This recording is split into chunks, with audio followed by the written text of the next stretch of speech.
Bem-vindo ao canal Audiolivro. Se esse canal agregar algum tipo de valor para você, se inscreva e deixe seu like. Vamos pro audiolivro. Os 6 fantasmas do medo. Faça um inventário de si mesmo, procurando algum remanescente de medo em seu caminho. Pense e enriqueça, porque nada, absolutamente nada, pode atrapalhá-lo.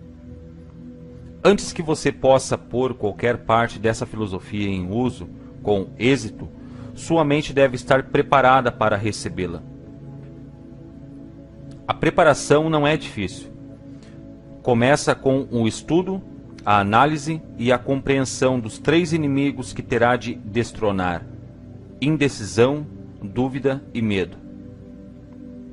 O 6º sentido nunca poderá funcionar enquanto esses 3 negativos, ou alguns deles, permanecerem em sua mente. Os membros do trio maldito são intimamente ligados. Onde se encontra um, os outros 2 estão à mão. Indecisão é a semente do medo. Lembre-se disso enquanto lê. A indecisão se cristaliza na dúvida. As duas se misturam e se tornam medo. O processo de mistura muitas vezes é lento. Essa é uma das razões que tornam os 3 inimigos tão perigosos. Germinam e crescem sem que sua presença seja observada.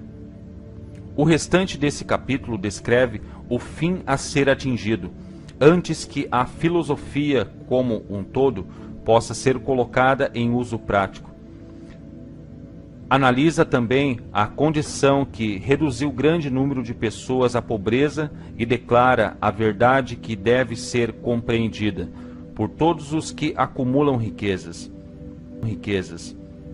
Sejam essas medidas em dinheiro ou em estado de espírito, de valor bem maior que o dinheiro.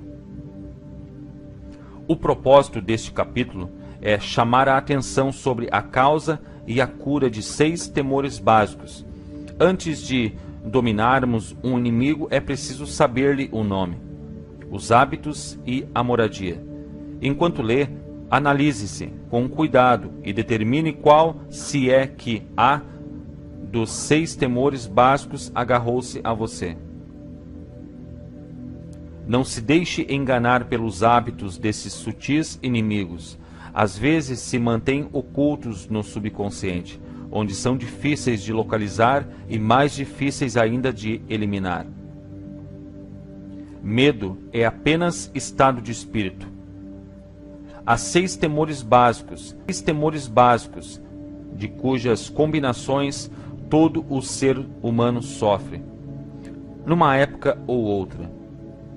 São felizes os que não sofrem dos 6 ao mesmo tempo. Enumerados na ordem de sua aparição mais comum, são eles: pobreza, crítica, saúde precária, amor perdido, velhice e morte.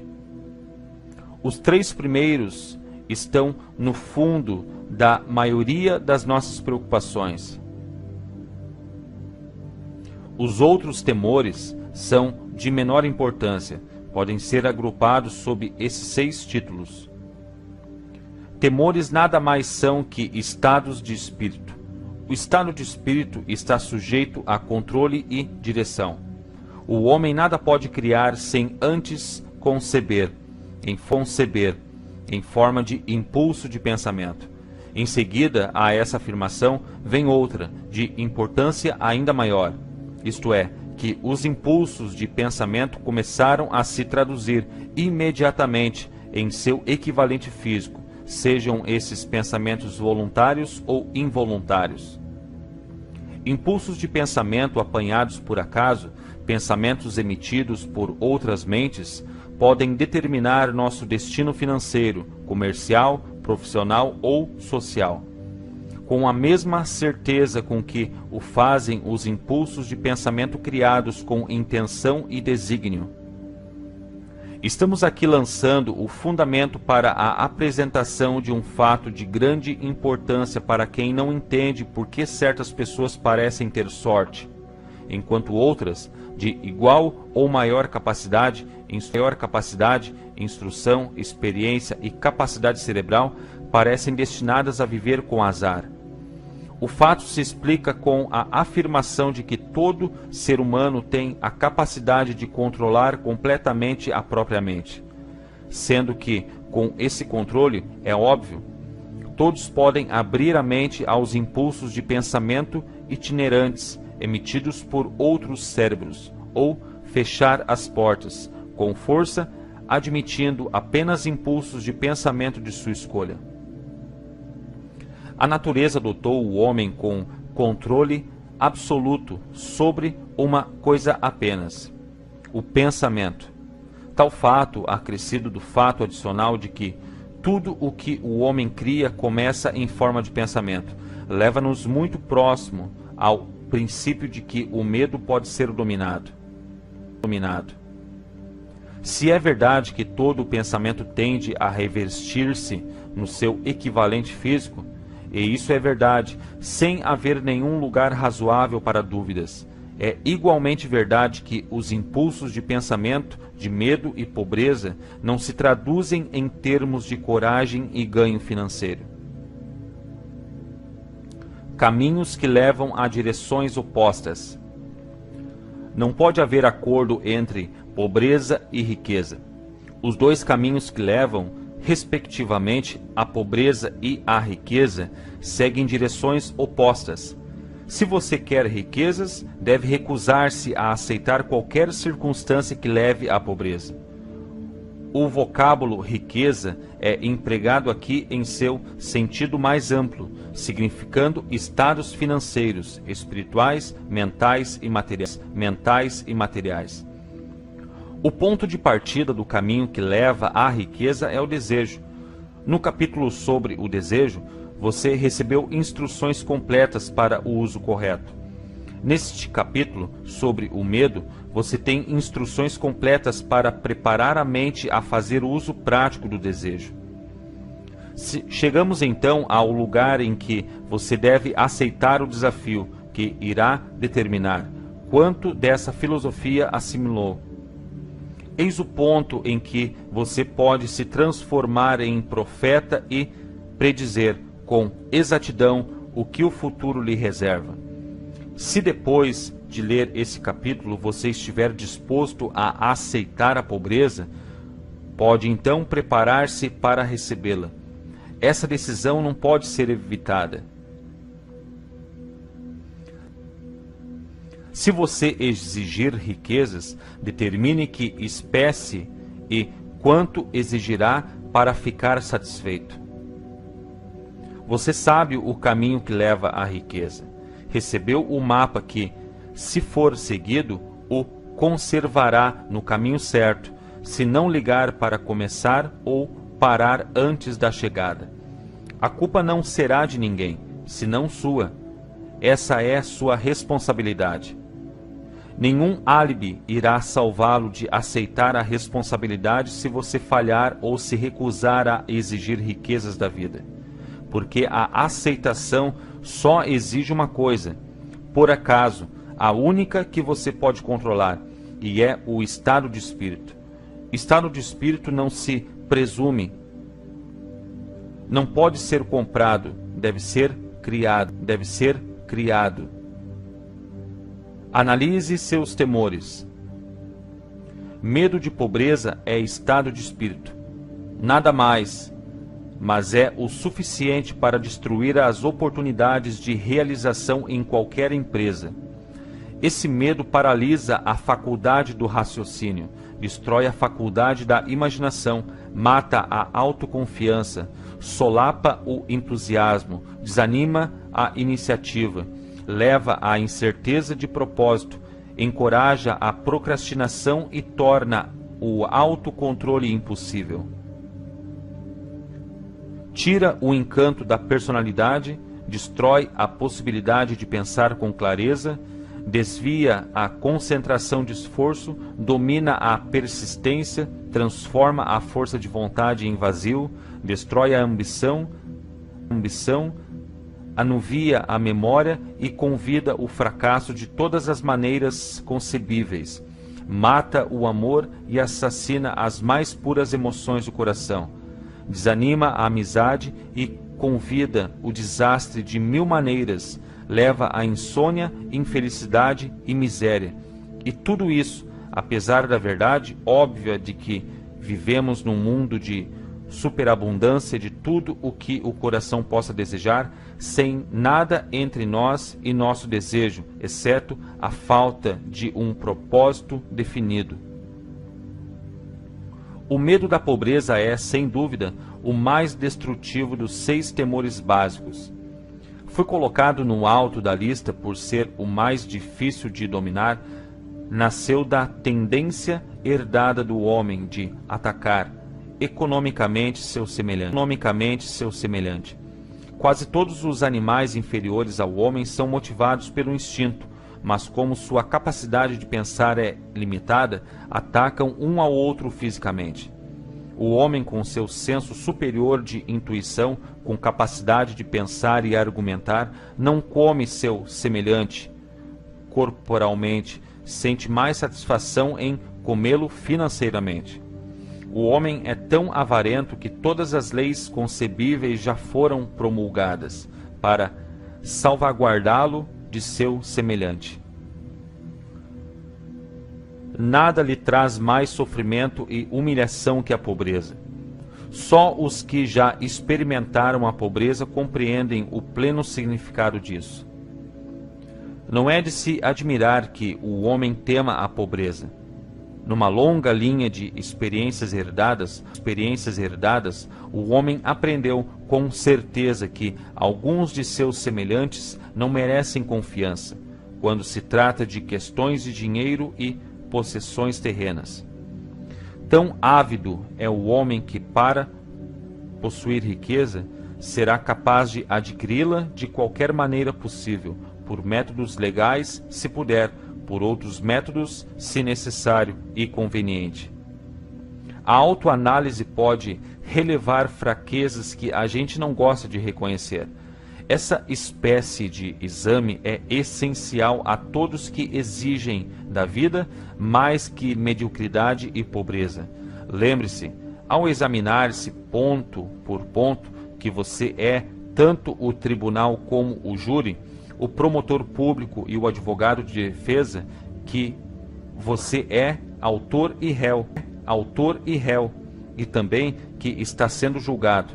Encare os fatos corajosamente, faça-se perguntas definidas e exija respostas diretas.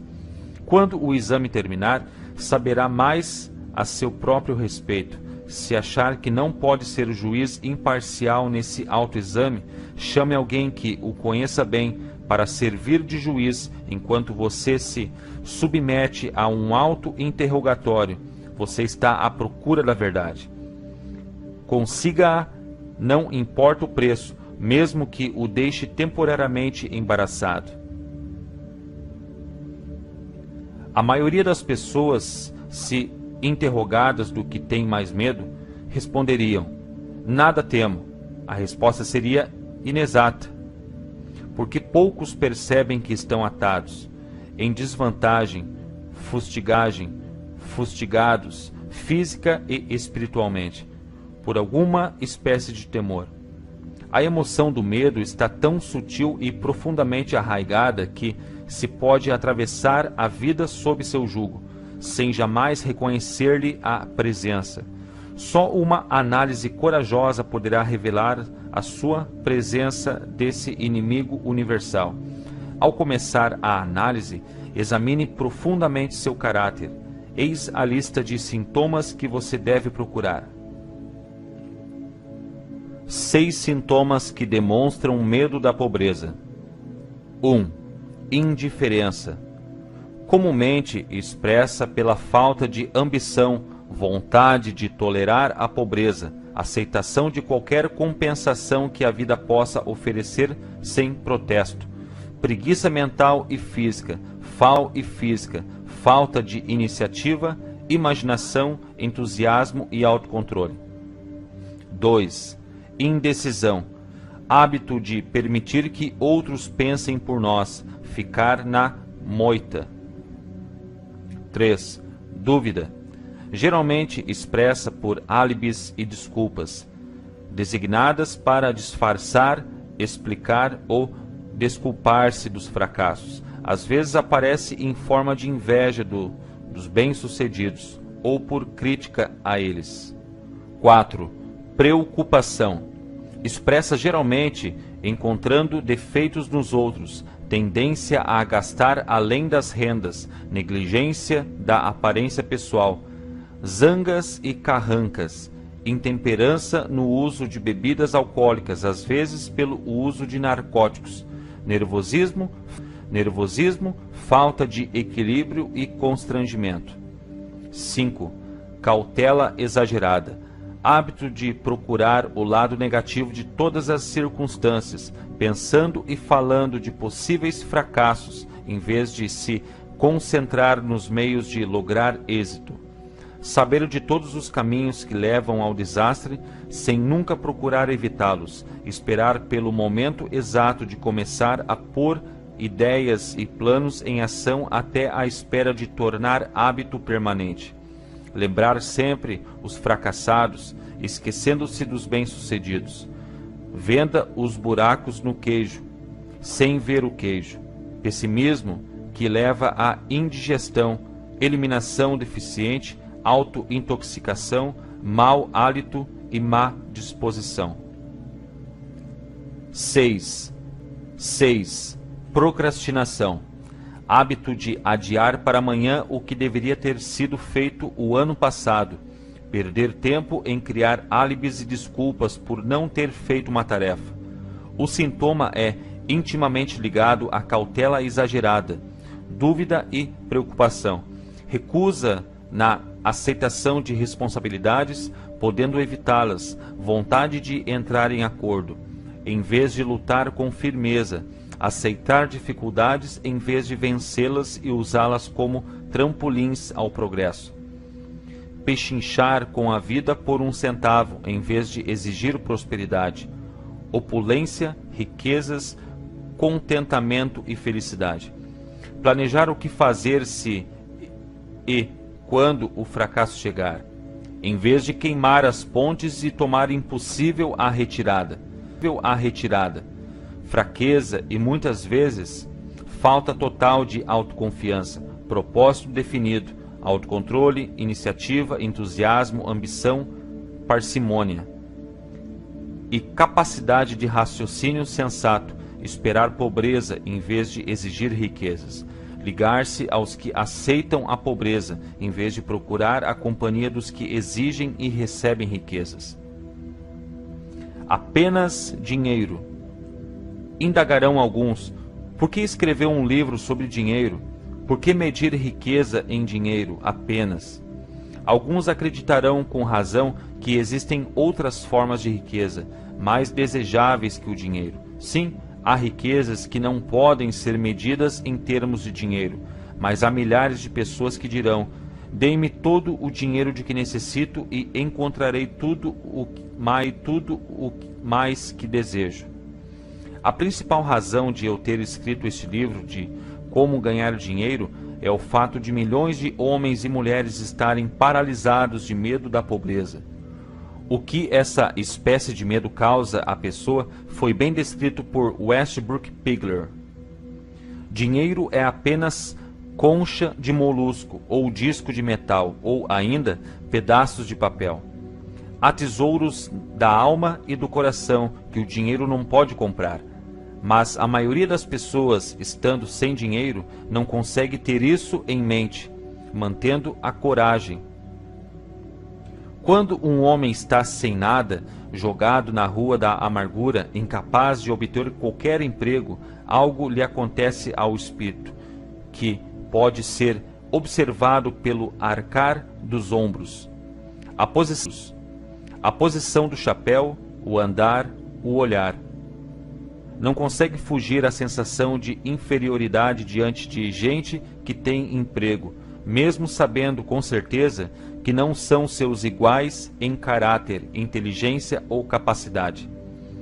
Essa gente, mesmo os amigos, sentem por outro lado uma sensação de superioridade e o encaram, talvez inconscientemente, como acidente. Esse poderá pedir dinheiro emprestado por algum tempo, mas não o suficiente para continuar sua vida costumeira, e nem poderá fazê-lo por muito tempo. Mas o próprio fato de pedir emprestado, quando se trata simplesmente de sobreviver, é uma experiência suprimente, e falta ao dinheiro emprestado o poder que tem o dinheiro ganho, para animá-lo. É claro que nada disso se aplica aos vagabundos ou boas-vidas habituais, mas apenas a homens de ambição e dignidade normais. Mulheres nas mesmas condições devem ser diferentes. Nunca pensamos nas mulheres ao considerar os vencidos.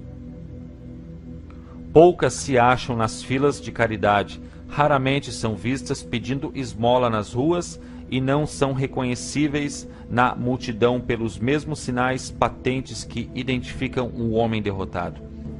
Naturalmente, não me refiro às bruxas que arrastam os pés nas ruas da cidade e que são o correspondente dos vagabundos masculinos conformados. Refiro-me às mulheres razoavelmente jovens, decentes e inteligentes. Deve haver muitas delas, mas seu desespero não é aparente. Talvez se matem. Quando o homem está vencido, tem tempo de sobra para se preocupar. Pode viajar muitos quilômetros para ver alguém a respeito de um emprego e descobrir que já foi preenchido ou que é um desses empregos sem pagamento fixo, mas dependente de comissão sobre as vendas de alguma bugiganga inútil, que ninguém compra, a não ser de dó.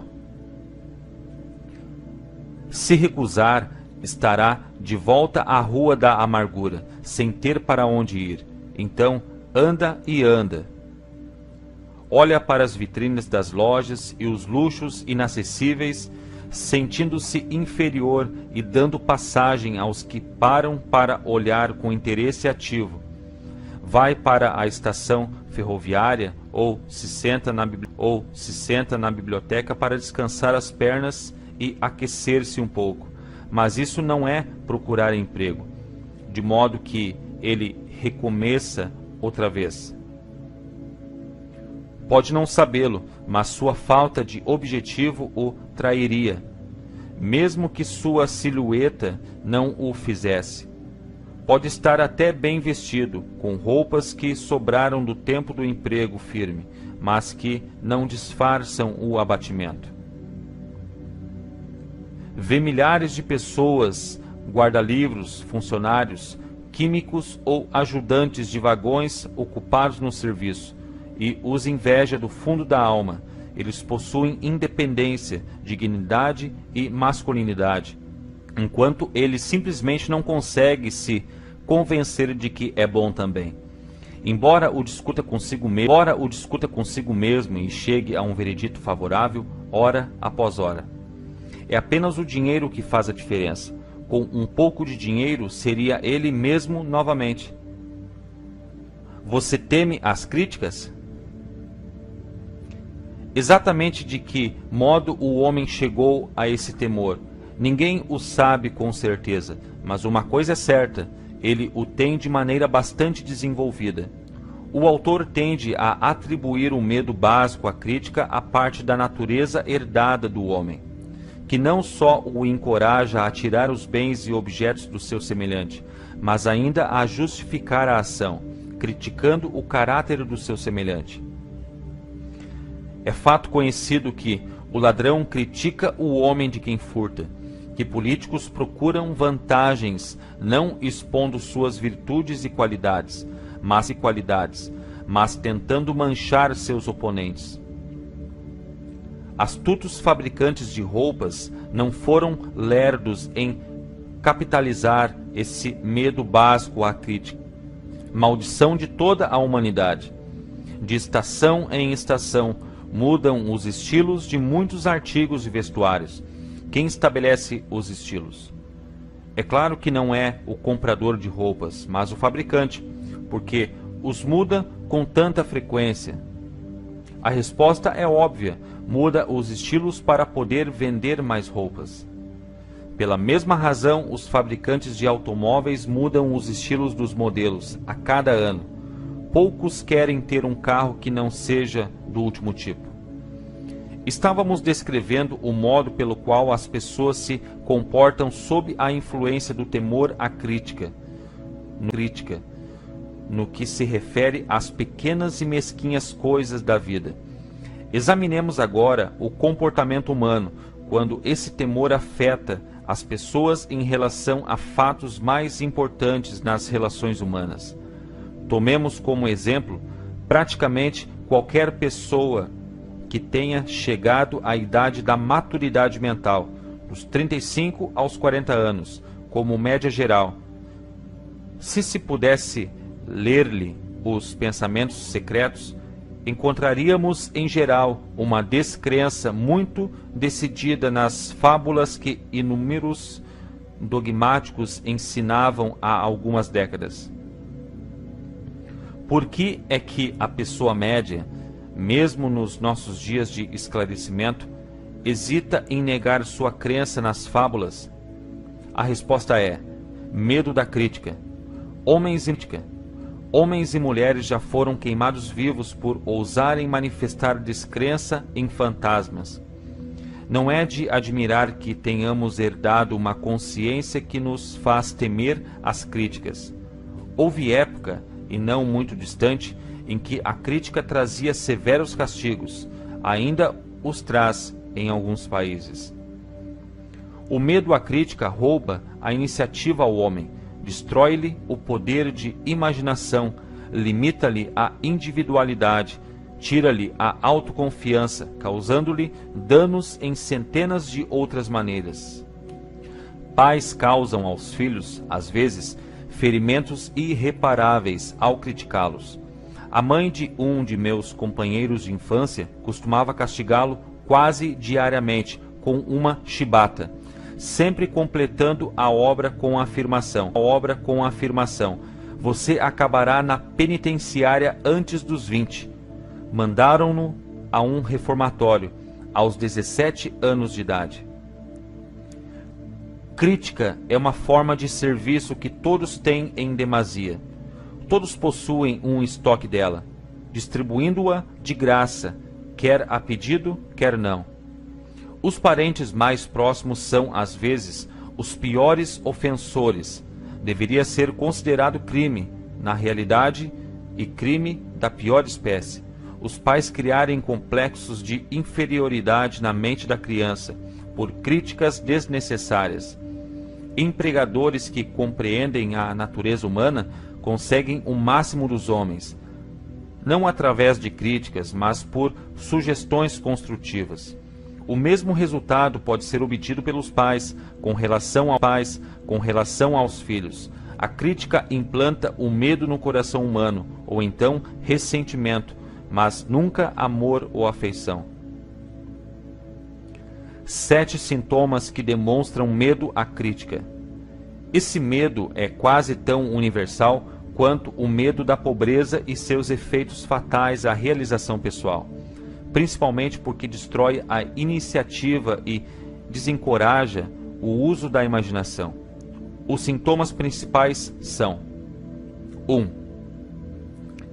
Acanhamento, geralmente expresso por nervosismo, timidez na conversação e em conhecer estranhos, movimentos desajeitados das mãos e membros, olhares desviados. 2. Falta de equilíbrio, expressa por falta de controle da voz, nervosismo na presença dos outros, má postura do corpo, péssima memória. 3. Personalidade fraca, falta de firmeza nas decisões, de encanto pessoal e capacidade de exprimir opiniões com firmeza, hábito de desviar-se dos assuntos, em vez de encará-los, concordância com os outros sem antes examinar-lhes as opiniões, com cuidado. 4. Complexo de inferioridade, Hábito de expressar autoaprovação oralmente e por ações, como meio de disfarçar o sentimento de inferioridade. Usar palavras grandiloquentes para impressionar os outros, muitas vezes sem conhecer-lhes o verdadeiro significado.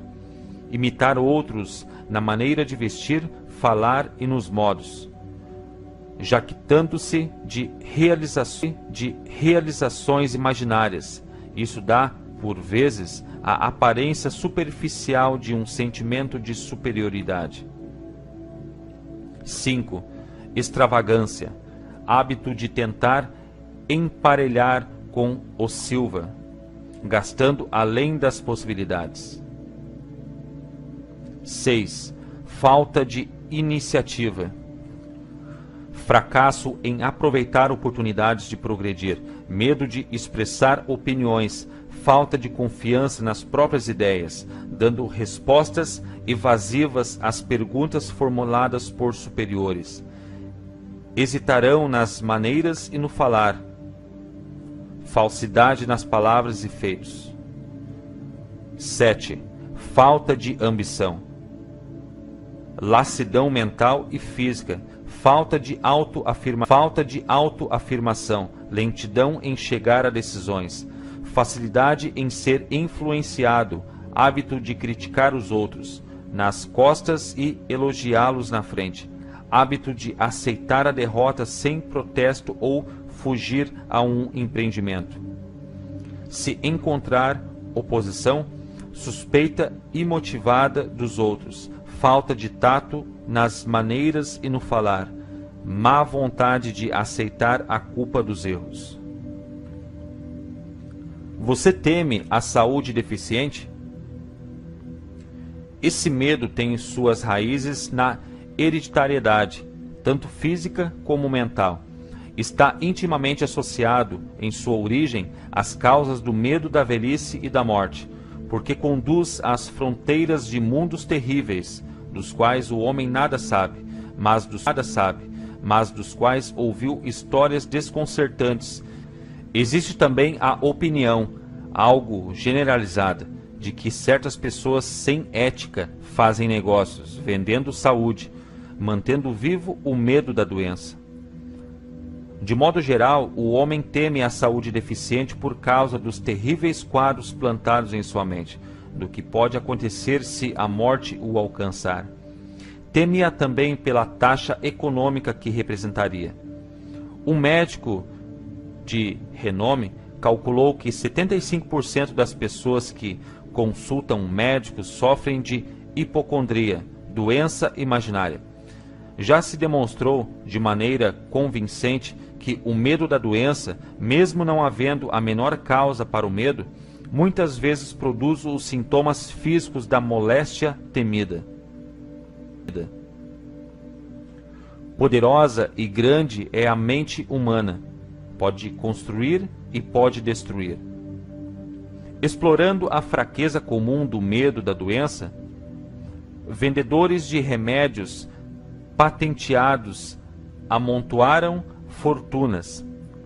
Essa forma de engano na crédula humanidade prevaleceu a tal ponto há algumas décadas que uma revista popular fez amarga campanha contra os piores ofensores no negócio dos remédios patenteados. Por uma série de experiências feitas há alguns anos, foi provocado que se pode tornar as pessoas doentes por sugestões. Fizemos a experiência pedindo a 3 conhecidos que visitassem as vítimas, perguntando: o que é que tem? Você parece estar muito doente. O primeiro geralmente provocava um sorriso e um casual: nada, estou muito bem. Ao segundo, a vítima geralmente afirmava: não sei exatamente, mas sinto-me mal. O terceiro já recebia a admissão franca de que a vítima estava realmente se sentindo doente. Tente isso com algum conhecido seu, se duvida que o fará ficar inquieto, mas não vá longe demais com a experiência. Há certa seita religiosa cujos membros se vingam dos inimigos pelo método da bruxaria, chamam-no de enfeitiçar a vítima.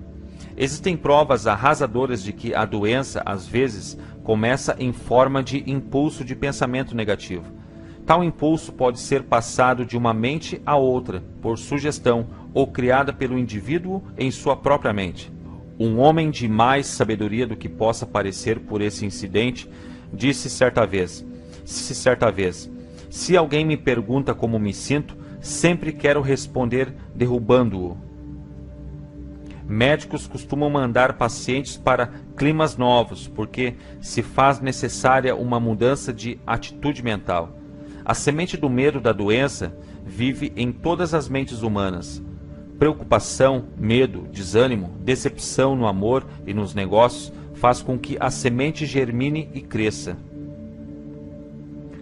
Decepções em negócios e no amor encabeçam a lista das causas da saúde deficiente. Um jovem sofreu tal decepção amorosa que foi parar no hospital. Ficou durante meses entre a vida e a morte. Chamaram um especialista em psicoterapia. Esse mudou as enfermeiras, mandando uma jovem encantadora que começou de acordo com um médico a namorá-lo desde o primeiro dia em que entrou no emprego. 3 semanas depois, o paciente recebeu alta, sofrendo ainda, mas de doença bem diferente. Amava novamente. O remédio foi um embuste, mas paciente e enfermeira se casaram mais tarde. 7 sintomas que demonstram medo de doença. 1. Autossugestão. Hábito do uso negativo da autossugestão, procurando e esperando encontrar sintomas de todas as espécies de doença, gozar de doença imaginária e falando dela como se fora real. Hábito de tentar todas as modas e ismos recomendados por outros, como tendo valor terapêutico, falar com os outros sobre operações, acidentes e outras formas de doenças. Experimentar dietas, exercícios físicos, sistemas de perder peso sem orientação profissional. Tentar remédios caseiros, remédios patenteados e remédios de charlatões. 2. Hipocondria.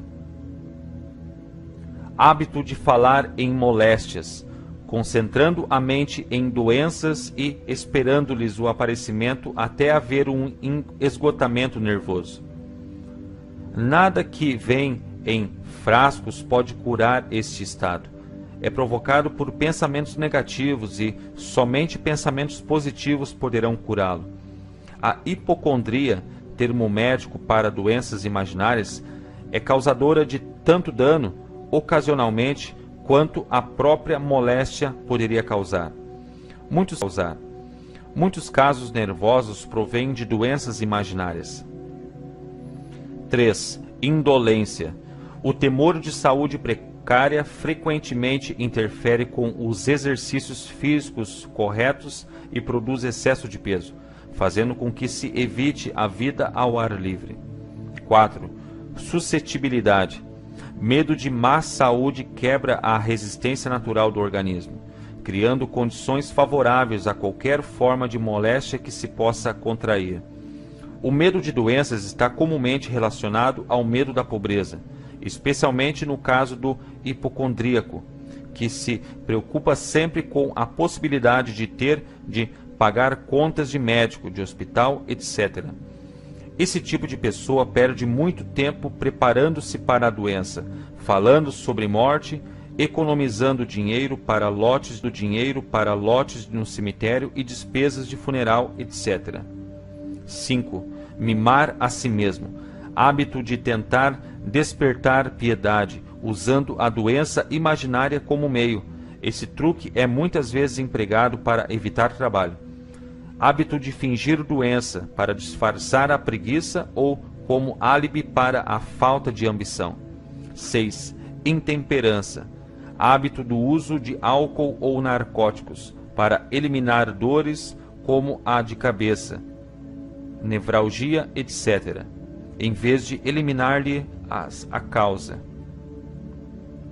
7. Preocupação. Hábito de ler sobre doenças e preocupar-se com a possibilidade de ser por elas atingido.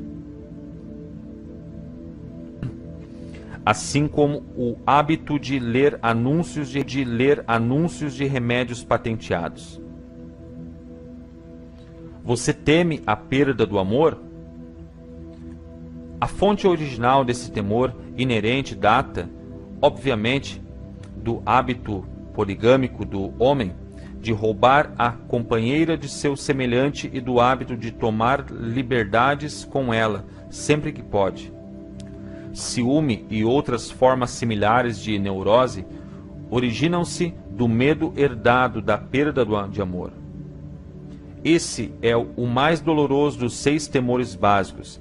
Provavelmente produz mais destruição no corpo e no espírito que qualquer outro dos temores básicos. O medo da perda do amor possivelmente se origina da Idade da Pedra, quando os homens arrebentavam as mulheres pela força bruta. Continuam a roubar mulheres, mas a técnica mudou. Em vez de força, empregam agora a persuasão, promessa de belas roupas, lindos carros e outras iscas, muito mais eficazes que a força física. Os hábitos do homem são os mesmos da aurora da civilização, só que são expressos de maneira diferente. Análise cuidadosa demonstrou que as mulheres são mais suscetíveis a esse temor que os homens. O fato se explica facilmente. As mulheres aprenderam por experiência que os homens são polígamos por natureza, que não se pode confiá-los às mãos de rivais. 3 sintomas que demonstram medo da perda do amor. 1. Ciúme. Hábito de suspeitar de amigos e de criaturas amadas, sem qualquer prova razoável, sem motivo suficiente. Hábito de acusar a esposa ou o marido de infidelidade, sem motivo, suspeita geral de todos, sem fé absoluta em ninguém. 2. Encontrar defeitos. Hábito de encontrar defeitos em amigos, parentes, sócios comerciais e seres amados, a menor provocação ou sem causa alguma. 3. Jogo. Hábito de jogar, furtar, enganar e aproveitando outras oportunidades perigosas para conseguir dinheiro para os seres amados, com a crença de que o amor pode ser comprado. Hábito de gastar além dos meios ou incorrer em dívidas para dar presentes a quem se ama, com o intuito de causar impressão favorável. Insônia, nervosismo, falta de persistência, fraqueza de vontade, falta de autocontrole, falta de confiança em si mesmo, mau gênio. Você teme a velhice? De modo geral, esse temor provém de 2 fontes. Em primeiro lugar está o pensamento de que a velhice pode trazer pobreza. Em segundo lugar, e muito mais comum, de ensinamentos falsos e cruéis do passado, muito bem misturados com fogo e enxofre, e outras superstições astutamente planejadas para escravizar o homem pelo medo. No temor básico da velhice, o homem tem 2 razões sólidas para apreensão. Uma nascida da desconfiança em relação a seus semelhantes que poderão se apossar de todos os bens terrenos que possui. Outra originada dos quadros terríveis que seu espírito guarda do mundo do além. A possibilidade de doença, mais comum na velhice, também é causa que contribui ao temor da idade provecta. Erotismo também contribui para o medo da velhice, pois ninguém se alegra com a ideia da diminuição da atração sexual. A causa mais comum de medo da velhice está ligada à possibilidade de pobreza. Asilo não é a palavra bonita. Arrepia a todos os que encaram a possibilidade de ter de passar os últimos anos numa instituição para velhos pobres. Outra causa que contribui ao temor da velhice é a possibilidade de perda de liberdade e independência, pois a idade avançada pode trazer a perda tanto da liberdade física como da econômica. 4 sintomas que demonstram medo da velhice. 1. Diminuição prematura de ritmo. Tendência de diminuir o ritmo por volta dos 40 anos, idade da maturidade mental, e de desenvolver um complexo de inferioridade, acreditando-se decadente devido à idade. 2. Desculpas pela idade. Hábito de falar como quem se desculpa de estar velho, só por ter alcançado a idade de 40 ou 50. Ao contrário, dever-se-ia expressar gratidão por se ter alcançado a fase da sabedoria e da compreensão. 3. Perda da iniciativa. Iniciativa, imaginação e autoconfiança se perdem quando se acredita falsamente que se é velho demais para exercer tais qualidades. 4. Disfarçar-se de jovem, hábito de adotar vestuário e maneiras de gente moça, o que só causa ridículo diante de amigos e estranhos e é bastante comum. Você teme a morte? Para alguns esse é o temor básico mais cruel. A razão é óbvia. A terrível angústia do medo ligado ao pensamento da morte pode ser atribuído, em muitos casos, a fanatismo religioso. Os supostos pagãos temem menos a morte que os civilizados. Durante milhares de anos, o homem continua fazendo as perguntas não respondidas. De onde e para onde? De onde venho e para onde vou? Em épocas menos esclarecidas, no passado, os astutos e hábeis eram rápidos em oferecer respostas a essas perguntas por determinado preço. Vem à minha tenda, abraça a minha fé, aceita meus dogmas e te darei a entrada que te admitirá diretamente ao céu, quando morreres, proclama um líder do sectarismo. Permanece fora de minha tenda e o diabo te levará e te queimará por toda a eternidade. A ideia do castigo eterno destrói o interesse na vida e torna a felicidade impossível.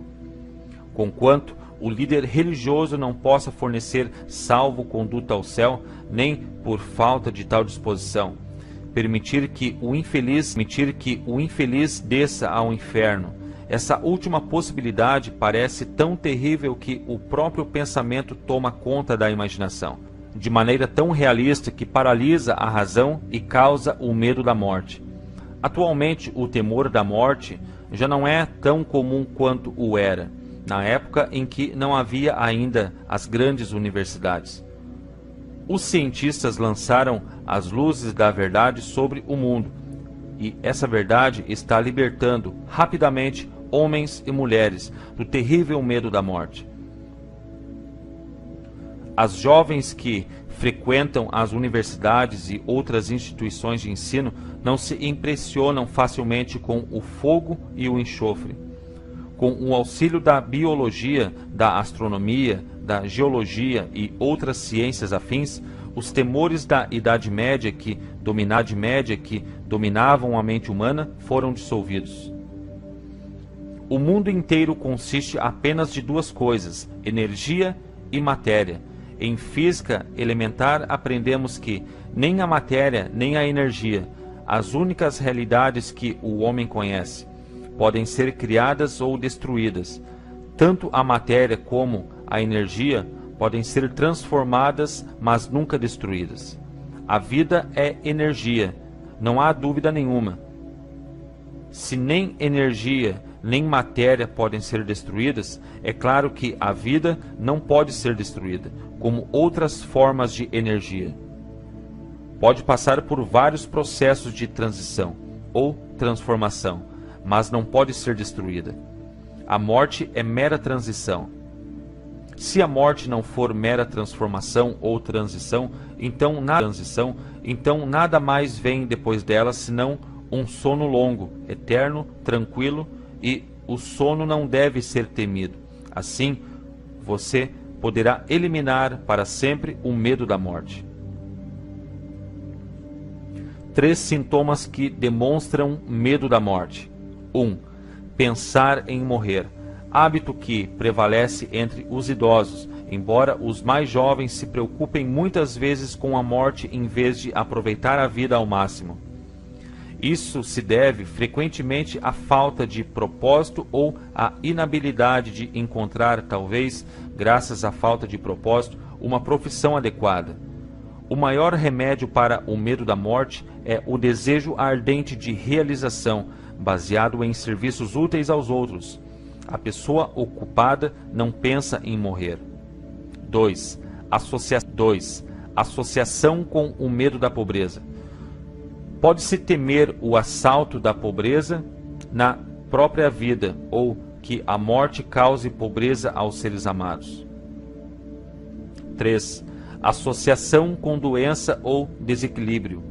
Doença física pode levar à depressão mental, decepção no amor, fanatismo religioso, estado grave de neurose ou insanidade mesmo são também causas do medo da morte. Preocupação é medo. A preocupação é um estado de espírito, baseado no medo, age com lentidão, mas persistentemente é insidiosa e sutil. Passo a passo ela se infiltra, até paralisar a faculdade de raciocínio, destruindo a autoconfiança e a iniciativa. Preocupação é uma forma de medo admitido, causado pela indecisão, portanto, é um estado de espírito controlável. Mente alterada é mente inútil.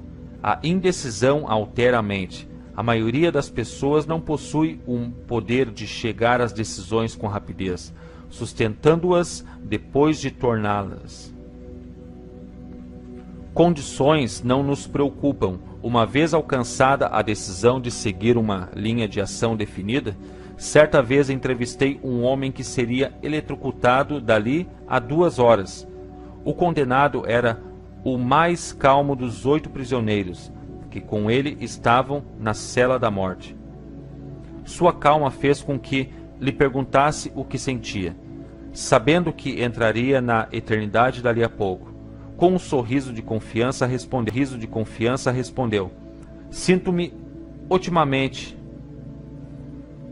Imagine só, companheiro, minhas preocupações logo terminarão.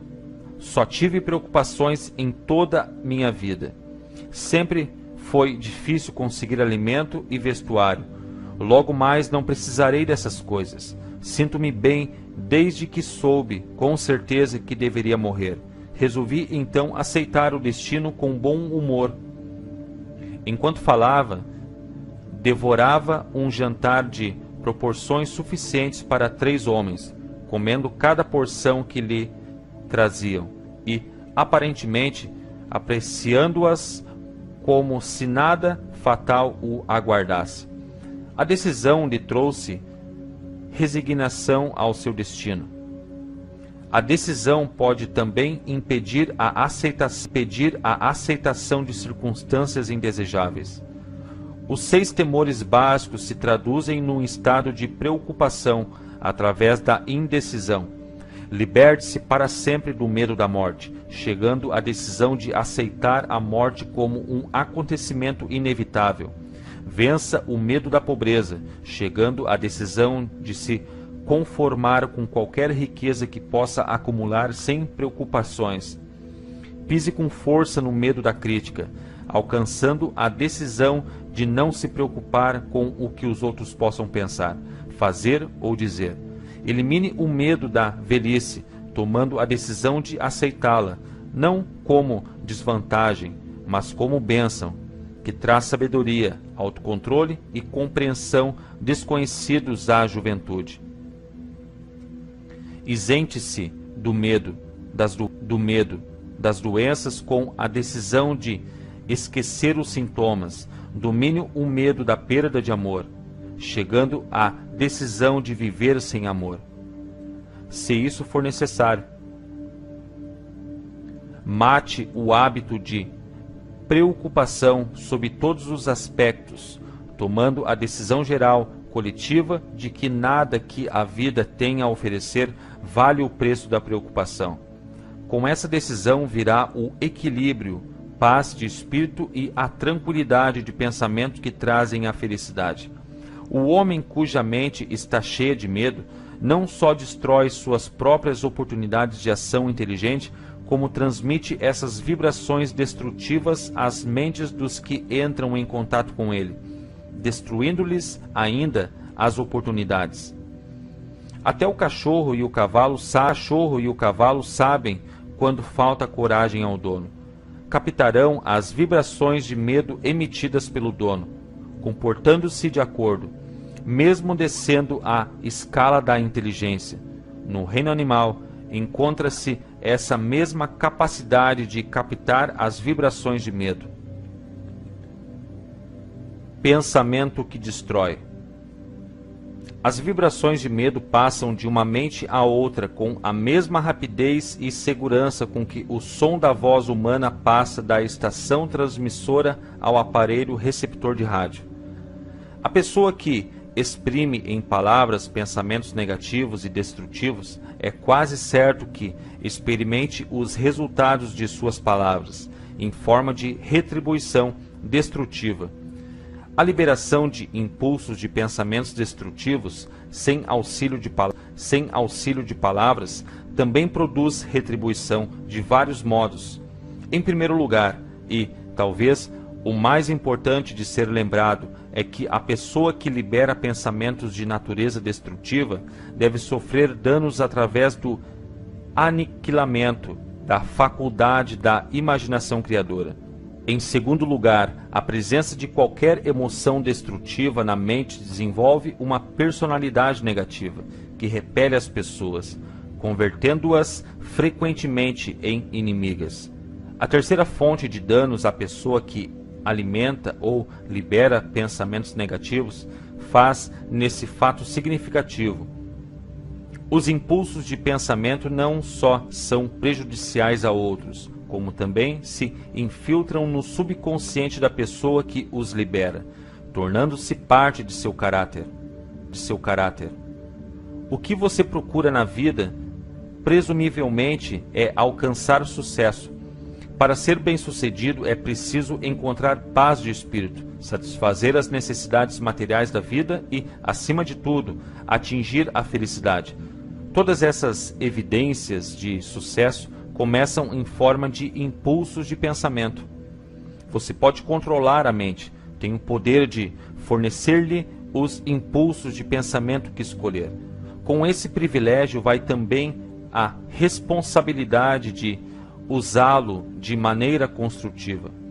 Você é o senhor de seu destino terreno, do mesmo modo que possui o poder de controlar seu ambiente, tornando sua vida o que deseja que ela seja, ou pode deixar de exercer o privilégio que lhe pertence, de fazer sua vida de encomenda, jogando-se assim ao alto mar das circunstâncias, onde será balançado para cá e para lá, qual casquinha nas ondas do oceano.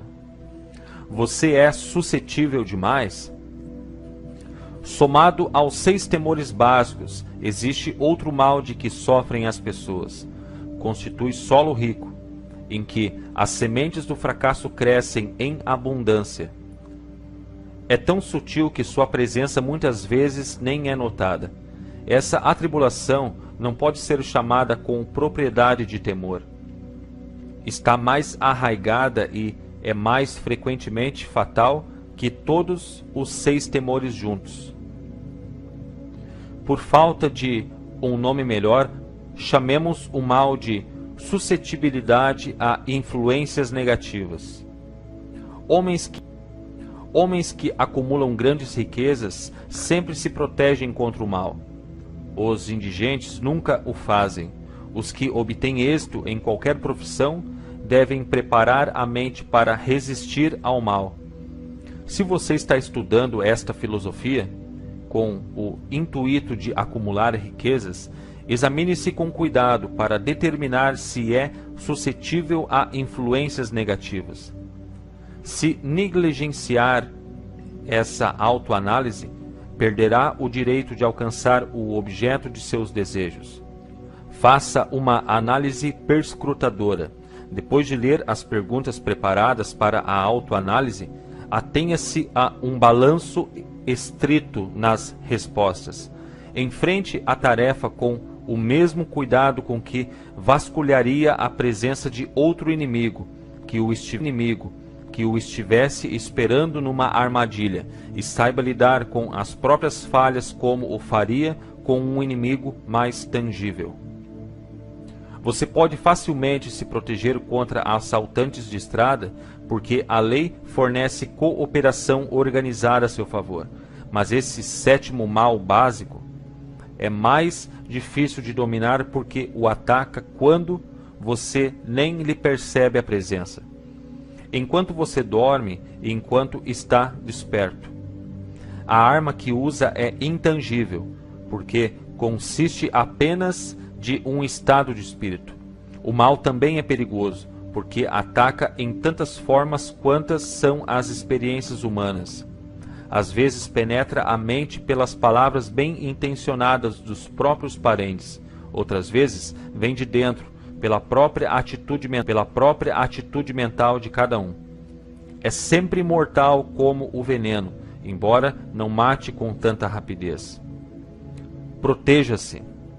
Para proteger-se contra influências negativas, sejam de sua própria criação ou resultado de atividades de pessoas negativas que cercam, reconheça que possui força de vontade, colocando-o em uso constante até formar um muro de imunidade contra influências de sua mente.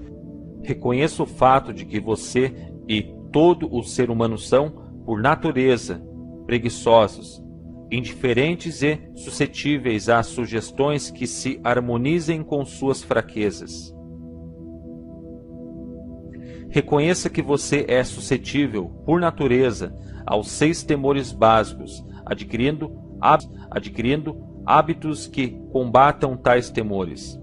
Reconheça que influências negativas muitas vezes se exercem sobre seu subconsciente, o que torna difícil captá-las, e conserve a mente fechada contra as pessoas que o deprimem ou desanimam de algum modo.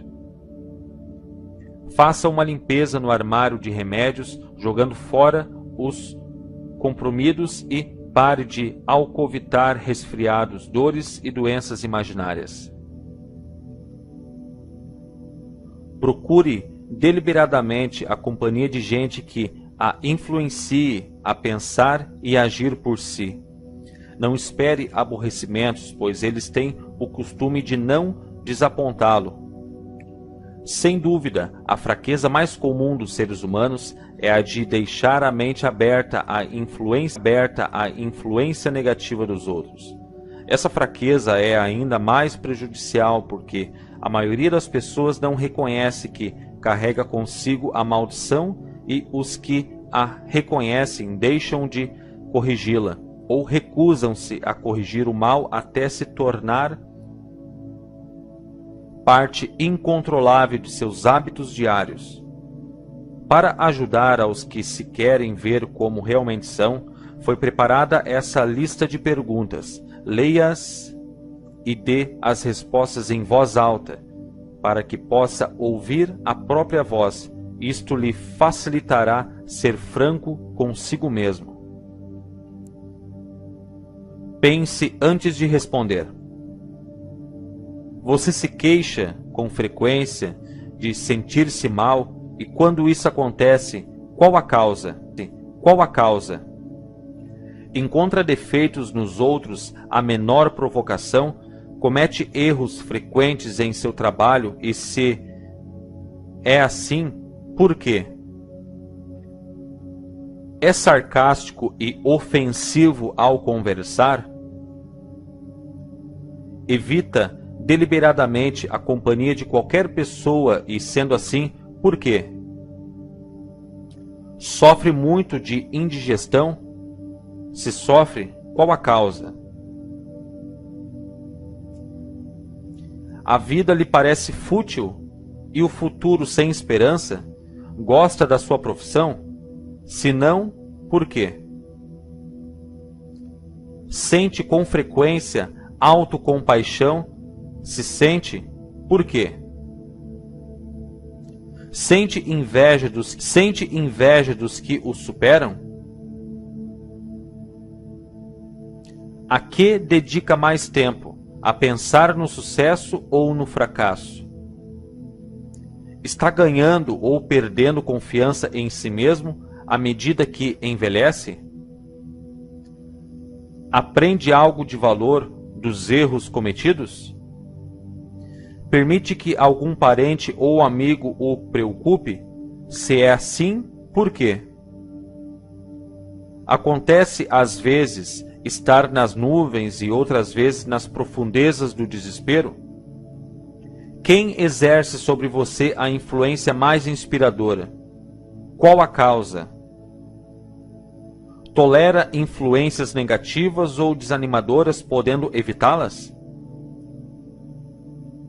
Não se importa com a aparência pessoal? Sendo assim, quando e por quê?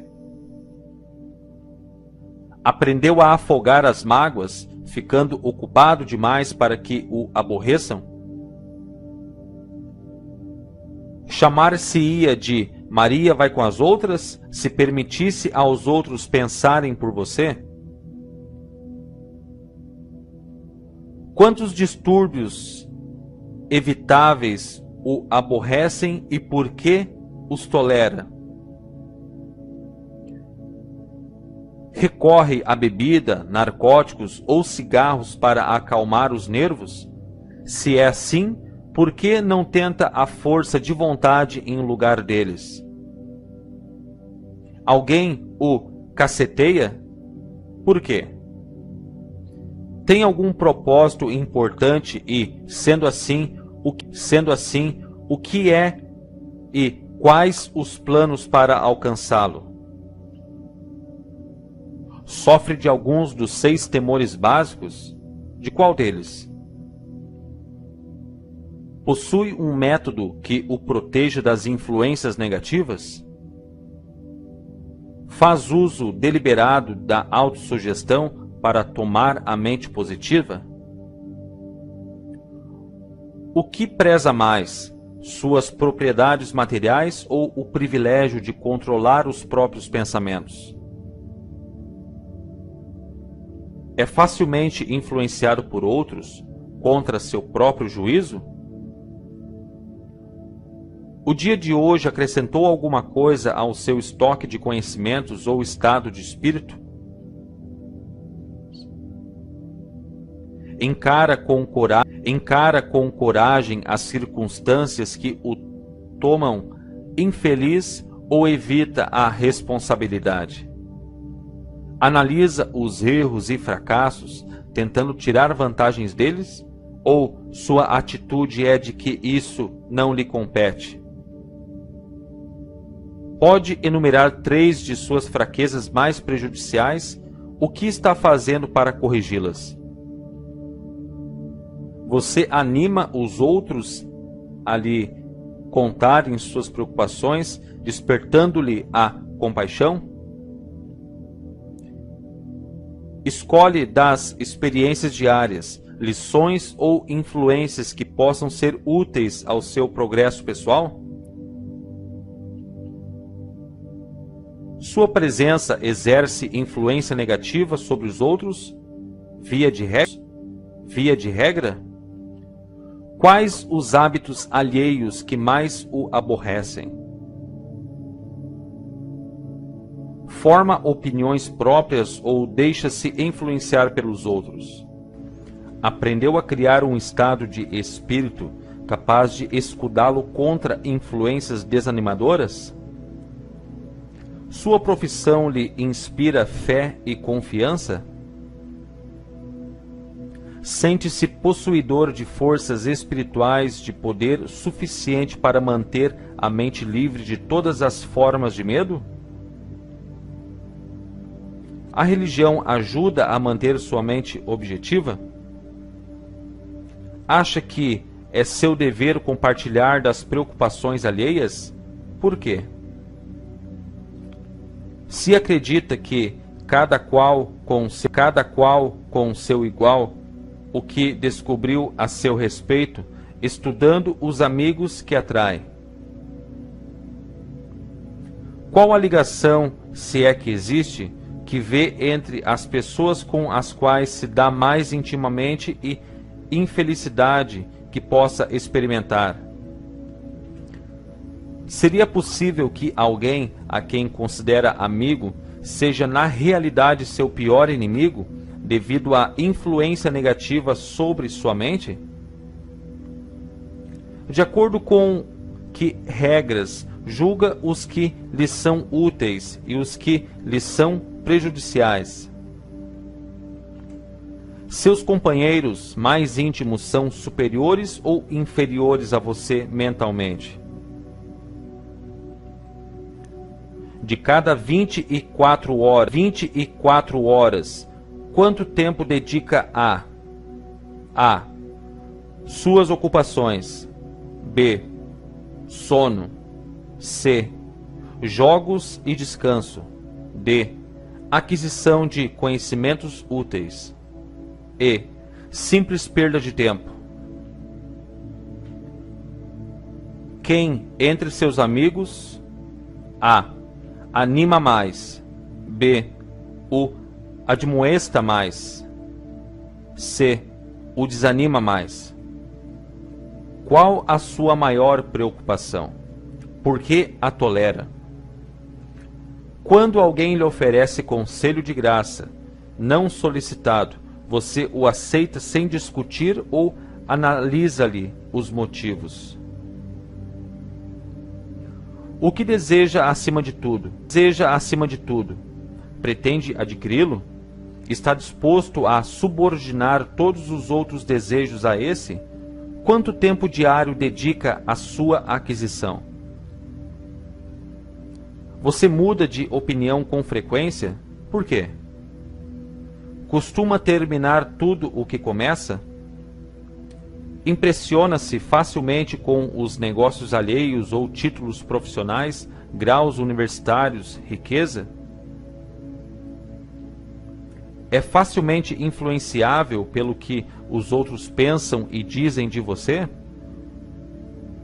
Liga-se às pessoas por causa do status social ou financeiro delas? Qual, na sua opinião, a pessoa viva mais importante? De que modo essa pessoa lhe é superior? Quanto tempo dedicou a estudar e responder a essas perguntas? Pelo menos um dia é necessário para a análise e resposta da lista toda. Se respondeu com franqueza a todas as perguntas, sabe agora mais a seu próprio respeito do que a maioria das pessoas. Estude cuidadosamente as perguntas. Volte a elas uma vez por semana, durante vários meses, e surpreenda-se com a quantidade de conhecimentos extraordinários, de grande valor para você, que terá adquirido pelo simples método de responder às perguntas com franqueza.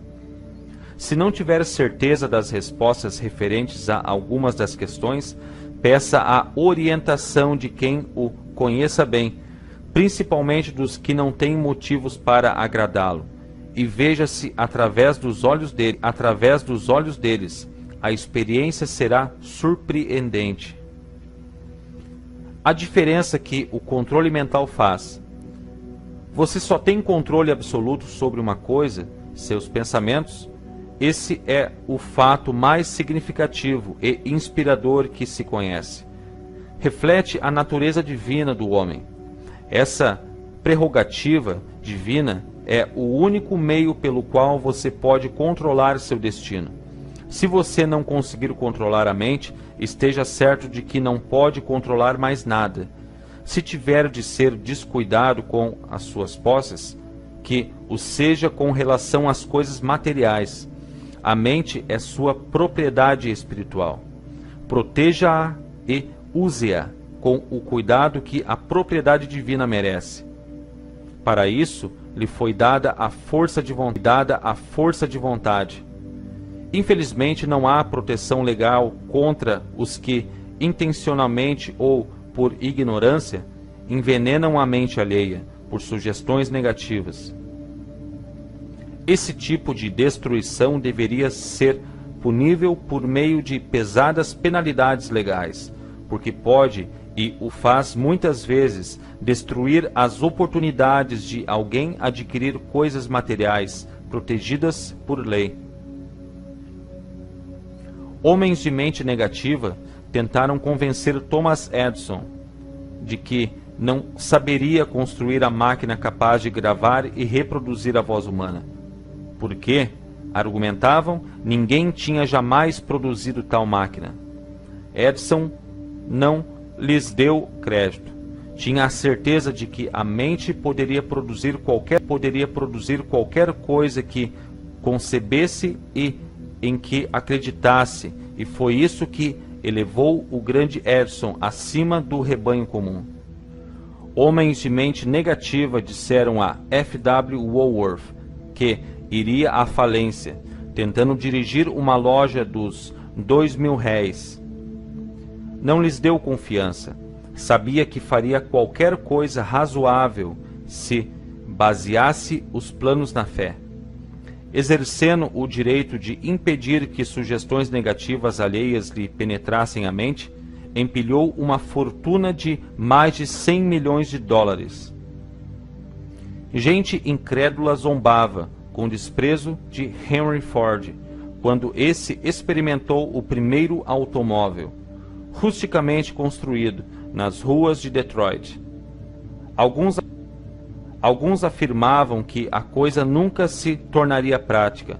Outros diziam que ninguém daria dinheiro por uma geringonça daquelas. Ford proclamou: cercarei a terra de automóveis seguros. Foi o que fez, para beneficiar os que procuram vastas riquezas. Que seja lembrado que a única diferença entre Henry Ford e a maioria dos que trabalham é essa: Ford tinha mente e controlava-a. Outros as têm, mas não tentam controlá-la. Controle mental é resultado de autodisciplina e hábito. Ou você controla a mente ou ela o controla. Não há meio termo. O método mais prático de controlar a mente é o hábito de manter-se ocupado, com um propósito definido, apoiado em um plano definido. Estude a história de qualquer homem que tenha alcançado sucesso notável e observará que ele tem controle sobre a mente, além de exercer o controle e dirigi-lo para a realização de objetivos definidos. Sem esse controle, o sucesso não é possível. Você usa esses álibis? As pessoas que não obtêm êxito possuem um traço em comum: conhecem todas as razões do fracasso e têm o que acreditam ser álibis incontestáveis para explicar sua falta de realizações. Alguns dos álibis são inteligentes e há os que se justificam pelos fatos, mas álibis não servem de dinheiro. O mundo só quer saber de uma coisa: você alcançou sucesso? Um analista de caráter compilou uma lista dos álibis mais comumente empregados. Ao ler a lista, examine-se cuidadosamente, determinando quantos deles são propriedade sua. Lembre-se também que a filosofia apresentada nesse livro torna qualquer desses álibis obsoleto. Se eu não tivesse mulher e família, se eu tivesse pistolão, se eu tivesse dinheiro, se eu tivesse boa instrução, se eu pudesse arranjar um emprego, se eu gozasse de boa saúde, se eu tivesse tempo, se os tempos fossem melhores, se os outros me compreendessem, se as condições que me cercam fossem diversas, se pudesse viver minha vida novamente, se eu não temesse o que eles diriam, Se me tivessem dado uma oportunidade, se eu tivesse agora uma oportunidade, se não implicassem comigo, se nada acontecer que me impeça, se eu fosse mais jovem, se eu pudesse fazer o que quero, se tivesse nascido rico, se pudesse encontrar as pessoas certas, se eu tivesse o talento que alguns têm, se eu ousasse me impor, se eu tivesse aproveitado oportunidades passadas, se as pessoas não me enervassem, se eu não tivesse de lidar com a casa e com as crianças, se eu pudesse economizar algum dinheiro, se o patrão me desse valor, se eu tivesse alguém que me ajudasse, se minha família me entendesse, se eu vivesse numa cidade grande, se eu pudesse começar, se eu fosse livre, se eu tivesse a personalidade de algumas pessoas, se eu não fosse tão gordo, se conhecessem meu talento, se pudesse conseguir uma oportunidade, se pudesse saldar minhas dívidas, se eu não tivesse fracassado, se eu soubesse como, se todos não fossem contra mim, se eu não tivesse tantas preocupações, se eu pudesse me casar com a pessoa certa, se as pessoas não fossem tão tolas, se minha família não fosse tão extravagante, se eu tivesse mais confiança em mim mesmo, se a sorte não estivesse contra mim, se eu não tivesse nascido sob signo errado, se não fosse verdade que o que tem de ser será, se eu não tivesse de trabalhar tão arduamente, se eu não tivesse perdido dinheiro, se eu morasse noutro bairro, se eu não tivesse um passado, se eu tivesse um negócio só meu, se os outros me ouvissem, e esse é o maior de todos, se eu tivesse a coragem de me ver como sou realmente, descobriria o que há de errado comigo e me corrigiria. Poderia então ter oportunidade de lucrar com meus erros e aprender algo da experiência alheia, pois sei que há algo errado comigo. Se não estaria agora onde estaria se tivesse passado mais tempo analisando minhas fraquezas e menos tempo criando álibis para encobri-las. O hábito fatal ao sucesso. Criar álibis para explicar o fracasso é passatempo nacional. O hábito é antigo como a raça humana e é fatal ao sucesso. Por que é que as pessoas se agarram aos álibis favoritos? A resposta é óbvia. Defendem os álibis porque os criam. O álibi do homem é fruto de sua imaginação. É da natureza humana defender o filho cerebral. Criar álibis é hábito profundamente arraigado. É difícil romper hábitos, especialmente quando são uma justificativa de algo que fazemos. Platão pensava nessa verdade ao dizer: a primeira e melhor vitória é conquistar a si mesmo. Ser conquistado por si mesmo é a mais vergonhosa e vil das coisas. Outro filósofo tinha o mesmo pensamento em mente ao afirmar: foi para mim grande surpresa descobrir que toda a lealdade que via nos outros não passava de reflexo de minha própria natureza. É sempre um mistério para mim, disse Elbert Hubbard. Por que as pessoas passam tanto tempo se iludindo, deliberadamente criando álibis para encobrir suas fraquezas?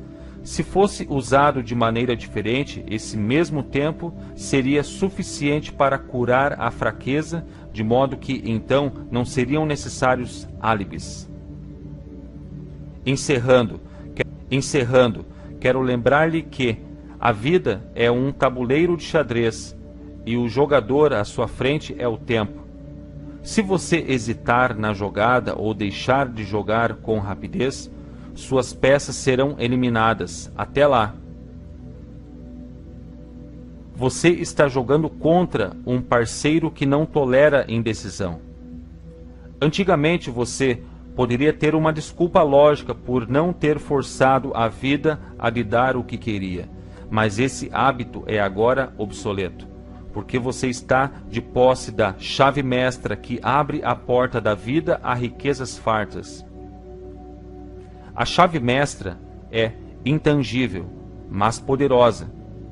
É o privilégio de criar, em sua mente, um desejo ardente por uma espécie definida de riquezas. Não há penalidade imposta pelo uso da chave, mas há um preço a pagar se não a usar. O preço é o fracasso. Há um prêmio de proporções estupendas se puser a chave em uso. É a satisfação que atinge aos que conquistam a si mesmos e forçam a vida a pagar a que lhe pedem. O prêmio vale seu esforço. Você vai começar e se convencer?